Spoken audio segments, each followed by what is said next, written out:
Ladies and gentlemen, at the end of October, the national flags of nearly 100 countries will be flying high over the capital city of Hanoi, where the opening ceremony of the United Nations Convention Against Cybercrimes, also known as the Hanoi Conventions, will take place.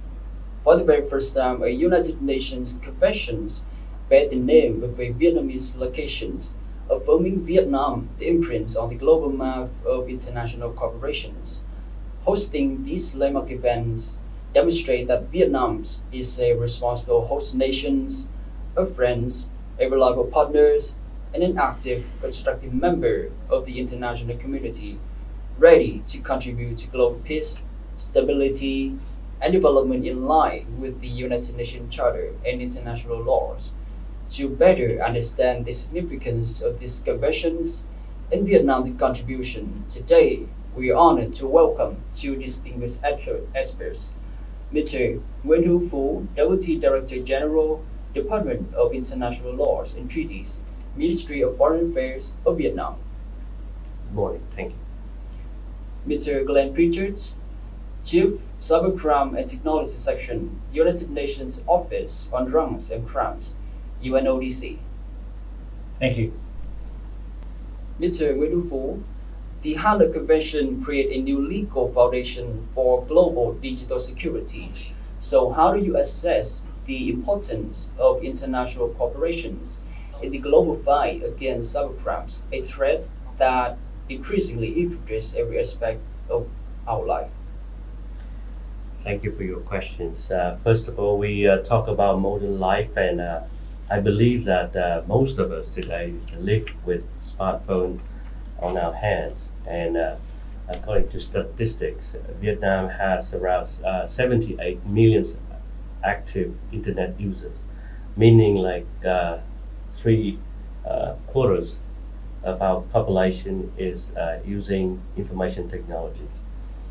And the significance of international cooperations against cybercrimes stems from the fact that the nature of cybercrime at this moment is borderless, organized with advanced technologies.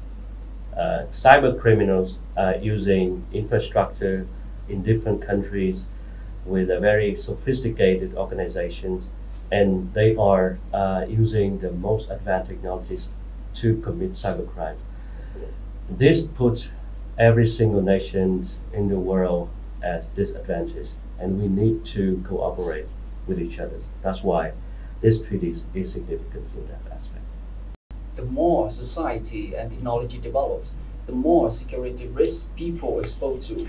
Mr. Glenn Pritchard, in your view, how serious is the current situation of cybercrime globally, and how powerful can a united international response be in addressing this challenge? Thank you for your question. In terms of the seriousness of cybercrime, it's not just the numbers, it's also the impacts that it has on society. There's more than $5 trillion said to be lost annually from cybercrime throughout the globe. But that's a huge number in itself, but it's more to, going back to the comments of Mr. Nguyen, how it undermines confidence in the digital world that we have. We all use smartphones, we all have access to digital platforms. As soon as we start to lose confidence in those, in banking systems, any of that trust is undermined. It has a broad impact in terms of economic prosperity and growth within countries.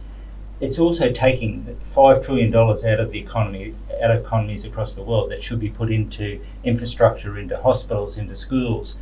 So as I said, there's those factors, and then it's the totality of the crime and the impact that has. If we can't trust the digital platforms that we're communicating on, it really erodes a lot of confidence in economic prosperity and education and things like that.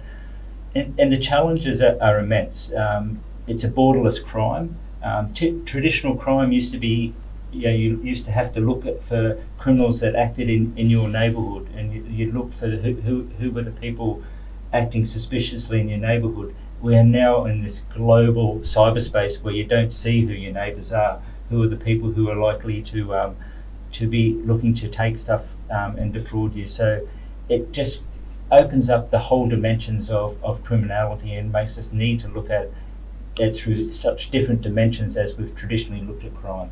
Collective efforts from international community really helps to form a united front against cybercrimes, and the Hanoi Convention can be seen as a notable outcome of this cooperative process. So, Madam Wen Fu, in what way do you think that the convention could help to address key challenges related to cybercrimes? In order to address cybercrime in its current form with effective international cooperation, the convention was designed as a full package for measures. The convention started with the provision on terminology so that all the countries could agree on the same things. Then the convention provides for the same criminalization clauses, meaning that every country now, when they subscribe to the convention, will have to criminalize certain behaviors in cyberspace.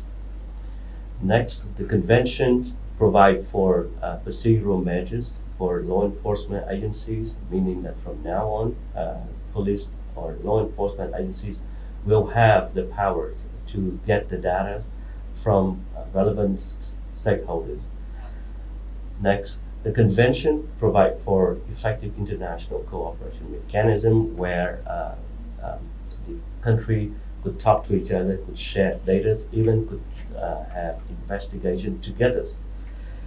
And also, the convention talked about the obligation to prevent these crimes with the public-private partnership. And the convention also touched on the issue of digital divide, meaning that countries in a more advantaged situation should help others in a difficult situation by providing technical assistance and capacity building efforts. And more importantly, the convention also provide for an implementation mechanism, meaning a conference of state parties where countries could gather every 2 or 3 years to discuss how we could improve our connection and improve the effectiveness of our implementation of this convention. By identifying those challenges, the convention now settings international legal standards by criminalizing various forms of cyber offenses with a claim prejudice. So how do you evaluate its deterrent effect and the prospect for effective implementation of its major provisions? I think if we look back in terms of how the this convention came to be established, it's important that it was such an inclusive process. It brought together over 155 nations across the world to come up with a multilateral answer and a response to this issue. It was a very inclusive process where it involved multi-stakeholders, including academia, civil society, private sector entities in the negotiations. The reason I mention this inclusive approach is that for it to be effective, it needs to be universal in its approach, and it needs to be multilateral. And that therein lies the challenge, that whilst it is the first universal treaty in relation to combating and preventing cybercrime, its impact will only be established if once we get sufficient buy-in from as many countries and private sector as possible. This actual event is an amazing milestone and stepping stone in the right direction in terms of getting that proper effectiveness of its implementation. And we believe that we're on a very good trajectory to achieve a strong deterrent effect from the amount of interest that we've had generated in this convention, thanks to the Vietnam government's generous sponsorship of this program. From international legal document to effective implementations, the journey is always long and complex. With the Hanoi Conventions, we have lots of expectation for its early applications, as well as practical cooperation among nations in the near future. Mr. Wen Fu, what do you think about this? I think there's a lot of expectation for this convention. I understand that it's not only from the government, but also from individuals who are the real beneficiaries of this convention, and they are actually protected by this convention. I believe that there's a number of things that Vietnam, as the host government for the signing ceremony, should promote in the coming time. First of all, it's about the early entry into force of this convention. We know that the signing this weekend, it is the first step to get the convention to be effective. It would need ratification from 40 countries to be effective. So we would need to work with another partners, international friends, to make sure that this convention will get universal adoption as early as possible. The second thing that we need to promote is to implement the mechanisms under the conventions. I'm talking about the 24-second networks and also the component state parties. And third, I believe that we need to implement the convention and make use of this convention in real cases. And this is the task that the Ministry of Public Security is looking at seriously.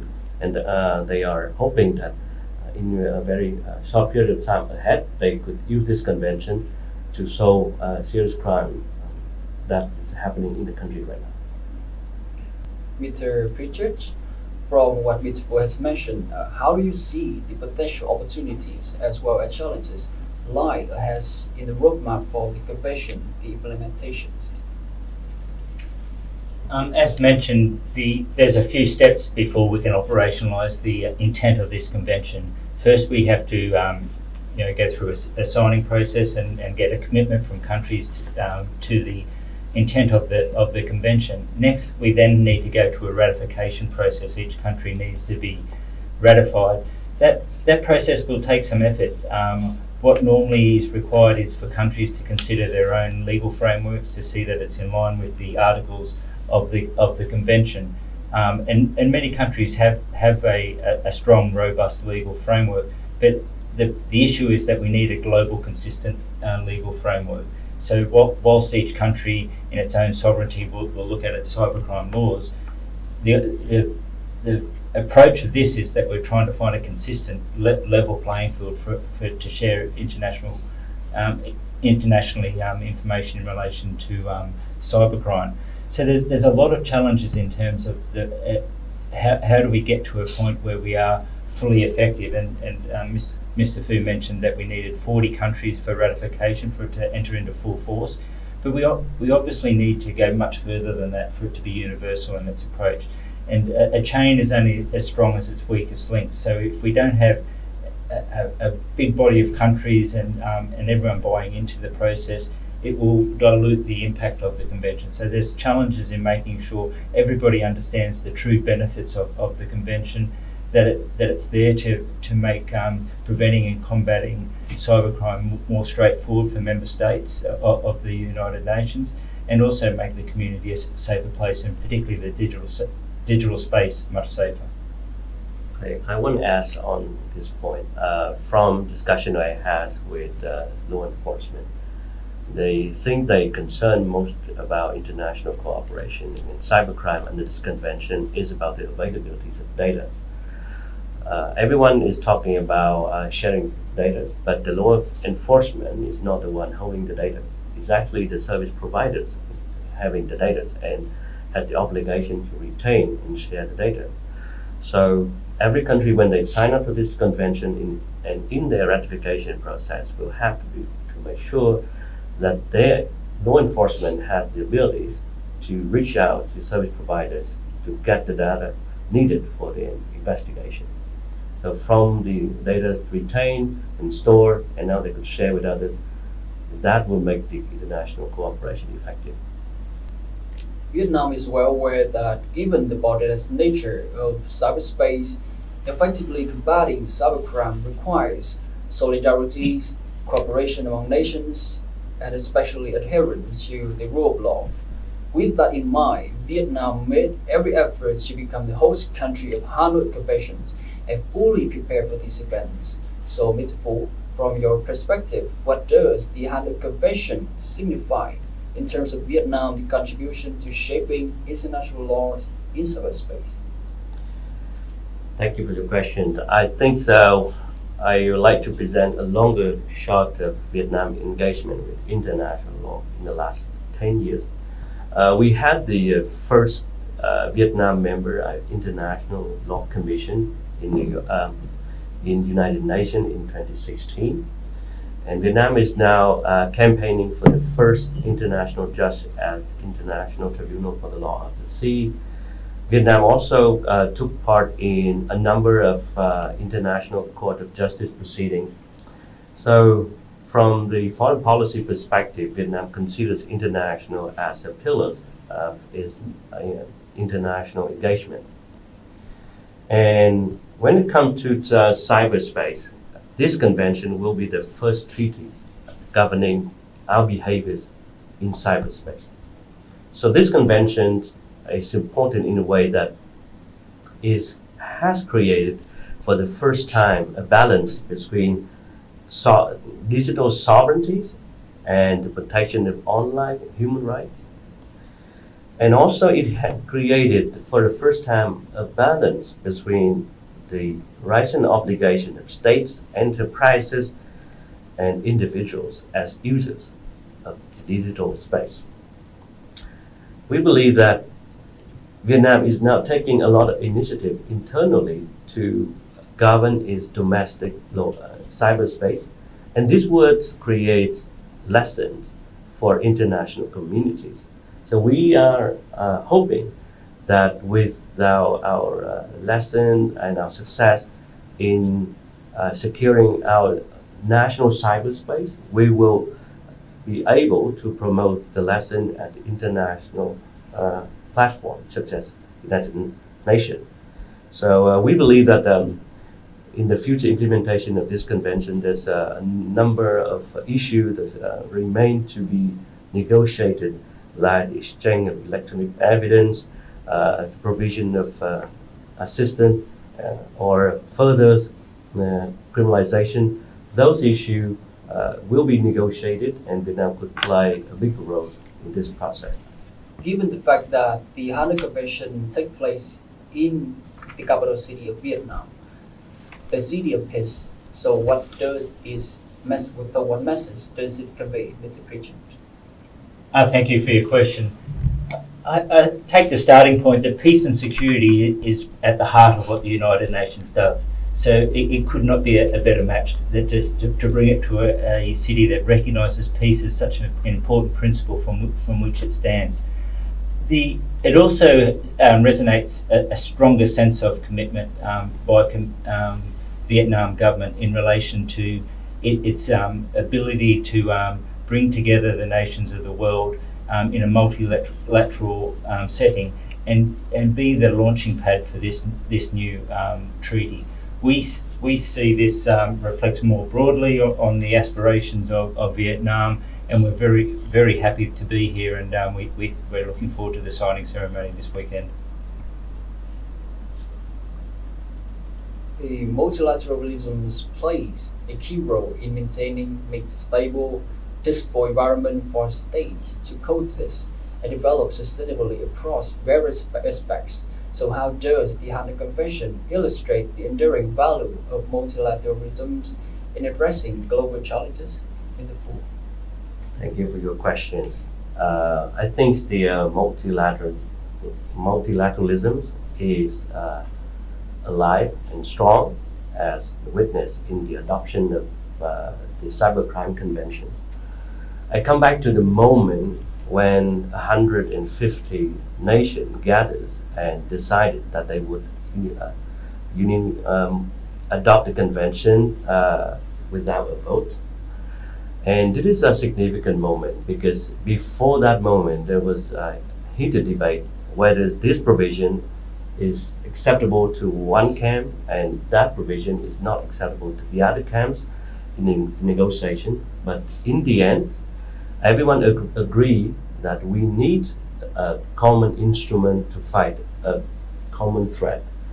So this Cybercrime Convention is a very significant example that despite all the differences we have right now in the world, countries in the United Nations still can come together, agrees on a single instrument, and witness a common commitment to fight against a global threat such as cybercrime.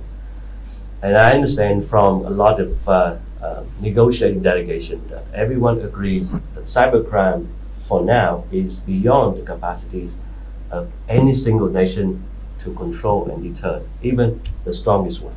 So that's why we need to cooperate, and we need to cooperate with this instrument.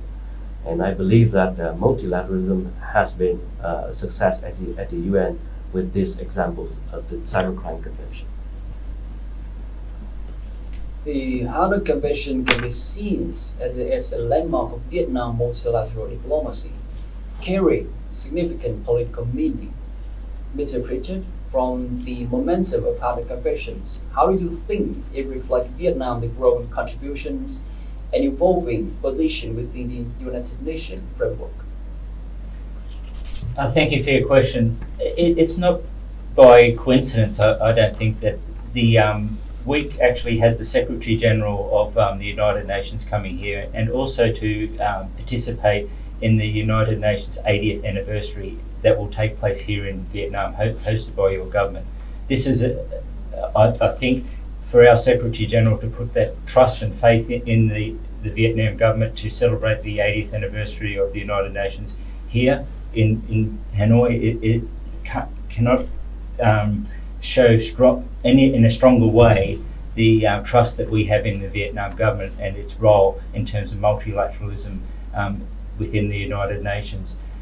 The fact that they've put their hand up and the commitment that they've shown in bringing us to this point in this signing ceremony is a testament to their strong placement within the international setting at the moment. And we're very happy to be partnering with them in the support of this endeavour.